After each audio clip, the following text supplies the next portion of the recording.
course, another one of the complaints from the weekend with all of those marches was that Australia is being changed without our consent. Well, that problem's happening in the UK as well, with a new report finding that the British countryside is, well, too British. Have a look at this headline.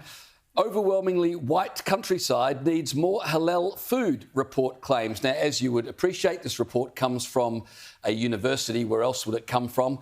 A Centre for Hate Studies has found that people of ethnic backgrounds feel discomfort in the British countryside because it's too white. They suffer a psychological burden trying to navigate white spaces, whatever that means, and that they find the traditional pub culture in the British countryside to be exclusionary. Some of the complaints that they found in interviews with 115 people over 2 years was that people of non-British descent found that they were often stared at when going into the British countryside, and they often encountered what they called hostile body language. So to overcome all of this, the report has a chapter entitled "How Can We Make the Countryside More Inclusive?" Some of the suggestions: halal food be served in British pubs, prayer spaces be created, presumably in British pubs, and that there needs to be a willingness on the part of people in rural communities to change. Which makes me ask the question, Freya, why is it on the people in the British countryside to change? Why would those visiting the countryside not take it upon themselves to adapt to the local culture? Why do the Brits have to change? Well, and it's very simple. If you want to be in the ethnic majority, go back to the country you came from. If you're Pakistani, go back to Pakistan. If you're Chinese, go back to China, wherever you're from.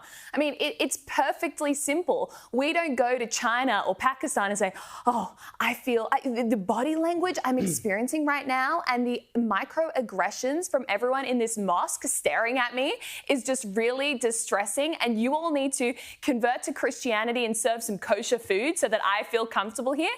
You wouldn't dare do that because it's just ridiculous. And we know that is illogical. If you go to another country where they have the ethnic majority, you don't demand that they change. But well, that would be called colonisation, wouldn't it? Well, it would be. And this report, I mean, I must say, it started with a trigger warning. So anything that starts with a trigger warning, you know, don't take it very seriously.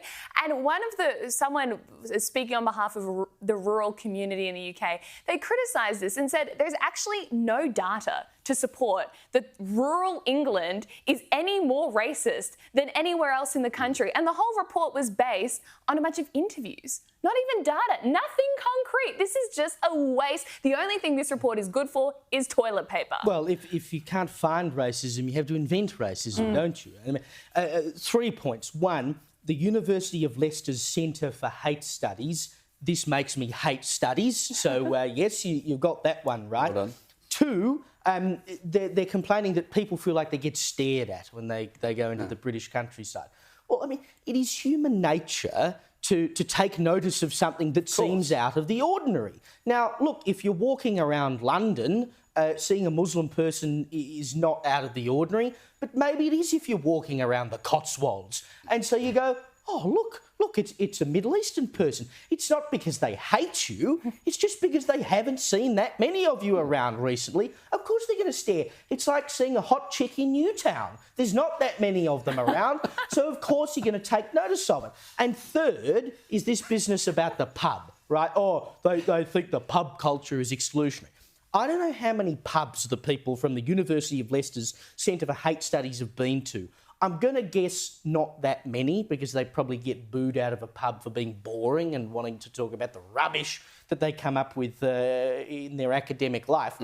But in my experience, the pub is the great melting pot of any community. It's where you can go, whether you're on your own or with mates or whatever, walk in, order a pint. You're going to run into someone who's a neighbour or someone in the community. You know, you can talk to anyone. You meet all sorts of people at the pub. If I moved into a new neighbourhood and I wanted to go and meet some people and get a feel for what was going on, the pub is the first place I'd go, because you're sure to meet some good characters in there. I don't buy for a minute the idea that you feel uncomfortable in a pub, unless, of course, they're saying it's because alcohol's being served in there so a Muslim can't go in there, in which case don't go to the pub.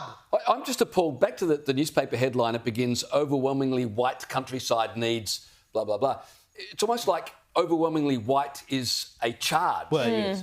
Could you imagine going to Africa? I love Africa, been there many times, but could you imagine complaining, gee, it's overwhelmingly black? I mean, you would be pillared. Terrible. Yeah. You would be the ultimate racist, but you use the word white, anything goes. And the halal thing as well, they need to be proactive about having halal food available, halal supermarkets or whatever. I mean, it's just market forces. Isn't Exactly. it? If lots of Muslim people move into the British countryside, someone will open a halal shop because there'll be a market for it. You know, come and they will give. It's as simple as that.